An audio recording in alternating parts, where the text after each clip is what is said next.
Dad Perfect Revenges. My son's new fiancée sat at Sunday lunch and brazenly demanded $500,000 for her dream luxury wedding. She thought I'd just hand it over like any comfortable dad. Then my son slipped me a note under the table. "Dad, she's a scammer. Help." I smiled calmly and said just 2 words that instantly shattered her smug mask and turned her confidence to dust. My name is Harold George Mitchell. I'm 58 years old and I've spent the last 3 years in what most people would call a comfortable retirement here in Dallas, Texas. Before that, I was a federal judge for 25 years, presiding over financial crimes and fraud cases. I thought I'd seen every con imaginable. Turns out the most dangerous ones don't come from strangers in courtrooms. They come to Sunday dinner wearing a designer dress and a practiced smile. That particular Sunday started like any other. Timothy, my son, had invited me to lunch at the French Room in the Adolphus Hotel. He'd been dating Sophia for about 8 months, and I'll admit I hadn't paid as much attention as I should have. Timothy is 35, a successful project manager at a tech company, and he'd always been careful about relationships. Too careful, maybe. When he finally introduced me to Sophia 3 months ago, I was just happy to see him happy. She was striking, I'll give her that. Long, dark hair, perfect posture, the kind of woman who knows exactly how good she looks and exactly how to use it. Her mother, Carmen, joined us for lunch occasionally, a woman in her late 50s with the same calculating eyes as her daughter, though she tried harder to hide it behind a veneer of Southern charm. That Sunday, both women were at the table when I arrived. Timothy looked tense, I noticed it immediately. The way he kept adjusting his napkin, the forced quality of his smile. But I chalked it up to pre-wedding nerves. They'd gotten engaged 2 weeks earlier. "Harold," Sophia said, leaning forward with that brilliant smile, "I'm so glad you could make it. We have some exciting news about the wedding to share." I ordered my usual scotch and settled in, expecting to hear about a venue booking or a date. Instead, Sophia pulled out a leather portfolio and placed it on the table between us. "Timothy and I have been planning our dream wedding," she began, her voice taking on a business-like quality that made something in my gut tighten. "And we wanted to discuss the budget with you. Budget, not plans, not ideas. Budget." "We've worked with a top wedding planner," she continued, opening the portfolio to reveal page after page of glossy photos and typed estimates. "And we've determined that for the wedding we envision, we'll need $500,000. The scotch arrived. I took a slow sip, watching her face. Timothy's hand was white-knuckled around his water glass. $500,000? I repeated, keeping my voice neutral. "That's quite specific." "Oh, it breaks down very precisely," Sophia said, warming to her subject. Her eyes had a gleam I'd seen before in my courtroom when a witness thought they had the perfect story rehearsed. $200,000 for the venue alone. We're looking at gem pan, and the ice sculptures alone will be $25,000. $50,000 for my dress," she interrupted herself, touching her collarbone in what I'm sure she thought was a demure gesture. "Vera Wang is designing it personally. It's a once-in-a-lifetime piece." Carmen chimed in then, her voice syrupy. "Our family has certain standards, Harold. Sophia is our only daughter. We want her day to be perfect." I glanced at Timothy. His jaw was clenched so tight I could see the muscle jumping. Our eyes met for just a second, and in that moment I saw something I hadn't seen since he was a scared 10-year-old who'd broken a neighbor's window with a baseball. Pure panic. $500,000? I said again. "At the Rosewood Mansion on Turtle Creek for 300 guests? Then $100,000 for the floral arrangements and decor? I've always dreamed of having cherry blossoms flown in from Setting down my glass, and you're sharing this budget with me because..." Sophia's smile didn't waver, but something cold flickered in her eyes. "Well, traditionally, the groom's family contributes significantly to the wedding expenses, and Timothy mentioned that you're comfortable." Comfortable? What a delicate way to assess someone's bank account over lunch. "I see." I picked up the menu, scanning it as if this were any normal Sunday. "And have you considered what Timothy thinks about this budget?" "Timothy wants me to be happy," Sophia said, her hand sliding over to cover his. He didn't return the gesture. "Don't you, honey?" Timothy opened his mouth, closed it, opened it again. We've discussed that this is important to me. We've discussed that this is important to me." Sophia cut him off smoothly. That if his family truly cares about him, they'll want to see him start his marriage properly. The threat was subtle but unmistakable. Support this or you don't support your son. I was about to respond when I felt something brush against my knee under the table, Timothy's hand passing me something. I palmed it smoothly, a skill I'd learned from watching defendants do the same thing in my courtroom for nearly 3 decades. Carmen was watching me carefully now. "Harold, you seem hesitant. Is there a problem?" "Just digesting the information," I said mildly. "It's a lot to take in over lunch." Sophia leaned back, and I caught the change in her demeanor. The sweetness was evaporating. "I would think that for your only son's wedding, no expense would be too great. But perhaps I'm mistaken about the kind of family Timothy comes from." There it was, the manipulation. Attack the family bond. Make it about love and loyalty instead of the absurd amount of money being demanded. Under the table, I unfolded the paper Timothy had passed me. Without looking down, I ran my thumb across it, feeling the indentations of pen strokes. Whatever he'd written, he'd pressed hard. The paper was small, maybe torn from a notepad. I kept my eyes on Sophia as she continued talking about vintage champagne and custom invitations, all while my thumb traced the letters Timothy had carved into the note. When I'd felt enough to understand, my blood went cold. But I've learned something in 25 years on the federal bench. The moment you show your hand is the moment you lose control of your courtroom. So I smiled, nodded at appropriate moments, and listened to Sophia's increasingly aggressive pitch, while my mind raced through everything Timothy had just told me in 6 words. "Dad, she's a scammer. Please help." I looked at my son, really looked at him. The circles under his eyes that I'd dismissed as work stress, the weight he'd lost, the way he kept checking his phone with an expression close to dread whenever Sophia wasn't watching. How had I missed this? But I knew how. I'd been alone since Timothy's mother passed 8 years ago, and I'd thrown myself into judicial work to avoid the silence of the house. When I retired, I'd filled the void with my hobby of restoring antique legal texts and the occasional consulting work. I'd been so pleased that Timothy had finally found someone that I hadn't asked the questions a former federal judge should have asked, like why a 32-year-old woman with no apparent career was living in a luxury apartment in Uptown, or why every conversation seemed to circle back to money and status, or why Timothy's friend circle had mysteriously shrunk since he'd started dating her. "You're awfully quiet, Harold," Carmen observed, her tone sharp despite the smile. I shifted my attention to her. Another detail I'd overlooked, the way she choreographed these interactions, always present, always managing the conversation. This wasn't a daughter asking her mother for support. This was a team operation. "Just thinking," I said pleasantly. Sophia's eyes narrowed. "Thinking about what?"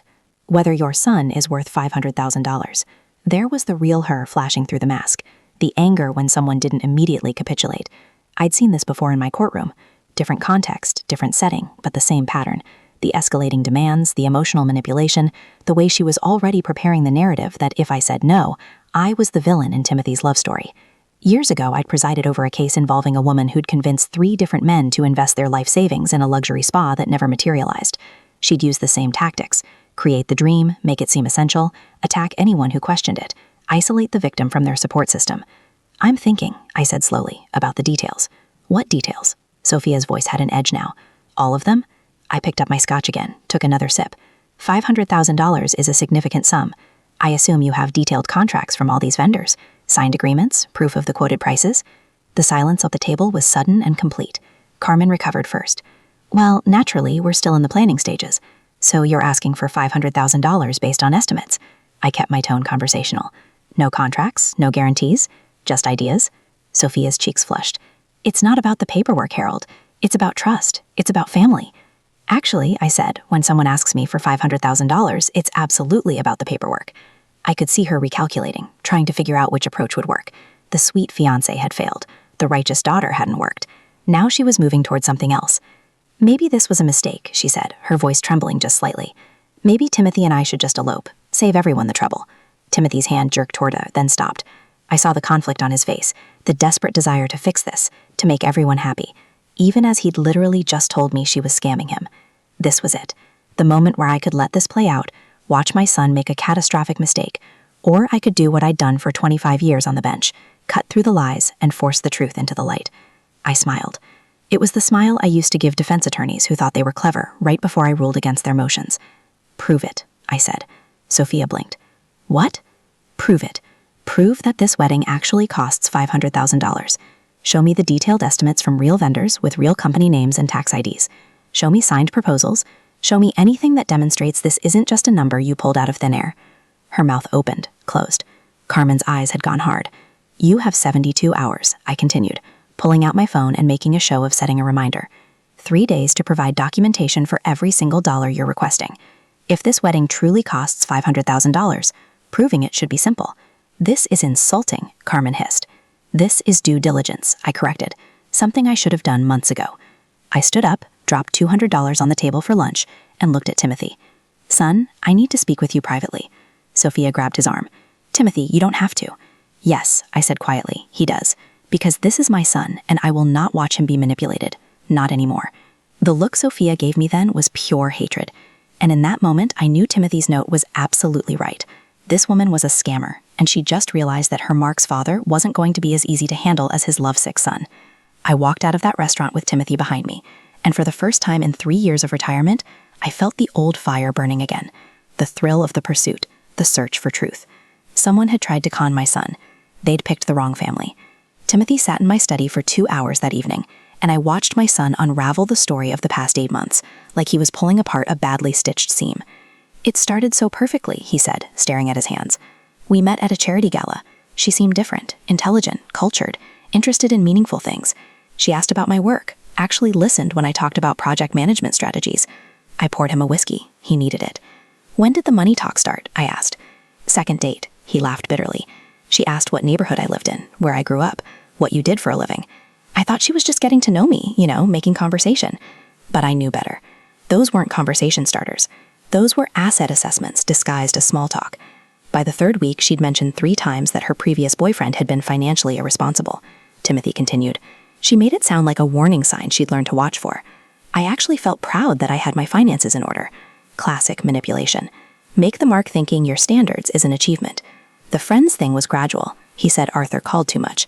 Dennis was clearly jealous of our relationship. Leonard worked too many hours and was a bad influence on my work-life balance. Before I knew it, the only people I was seeing regularly were Sophia and Carmen. Isolation.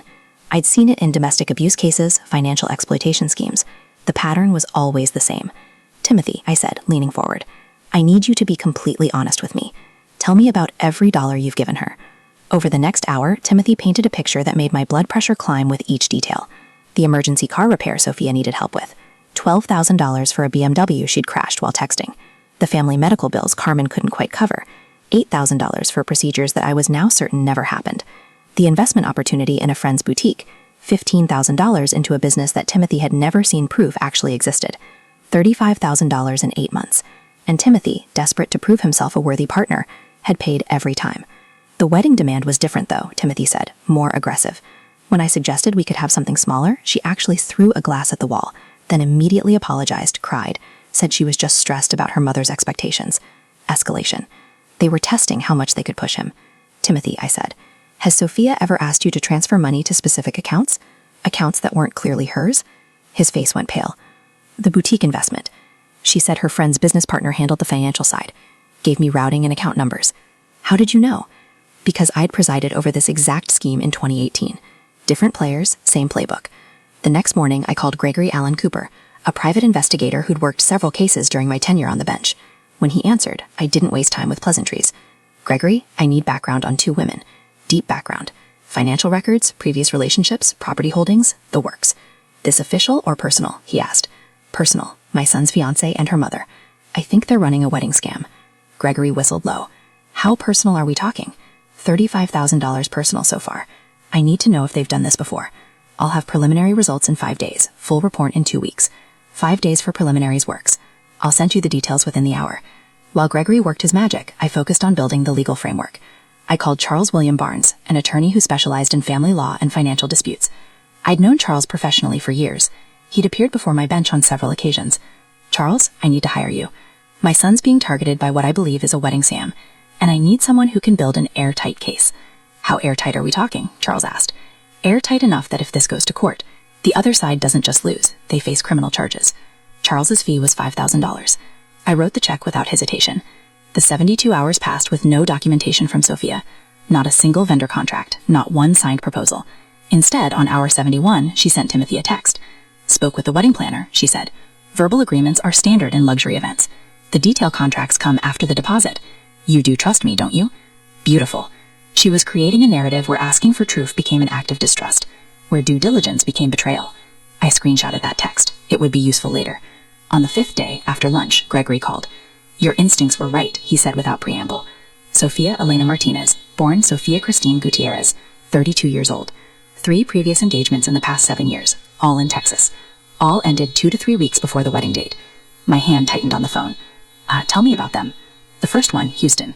The groom's name was Barthur Dean Thompson, tech entrepreneur. Lost $65,000 in wedding deposits. Sofia kept delaying contract reviews, saying her planner worked on trust and relationships. Wedding got called off when he finally demanded to meet the vendors. Sofia said he was controlling and left. Second engagement, Austin. Leonard James Wilson, real estate developer. $72,000, same pattern. Luxury wedding plans, vague documentation, money transferred to various vendors. Engagement ended when he started asking questions. "Let me guess," I said. Sofia said he didn't trust her. Almost word for word. The third one's interesting, though. Vincent Paul Rodriguez, San Antonio investment banker. $58,000. He actually hired a lawyer to investigate before the engagement ended. Found out 9 of the 15 vendors on Sofia's list were shell companies. Bank accounts registered to various names, all connected back to Carmen Martinez through shared addresses and phone numbers. Did he prosecute? Wanted to, but his lawyer advised against it. Said the case was complex, would take years, and Sofia could claim the relationships with vendors went bad after she'd paid deposits in good faith. Rodriguez decided to cut his losses and move on. So they pulled this at least 3 times that we knew about. Total documented losses, $195,000, plus Timothy's $35,000. These women had refined wedding fraud into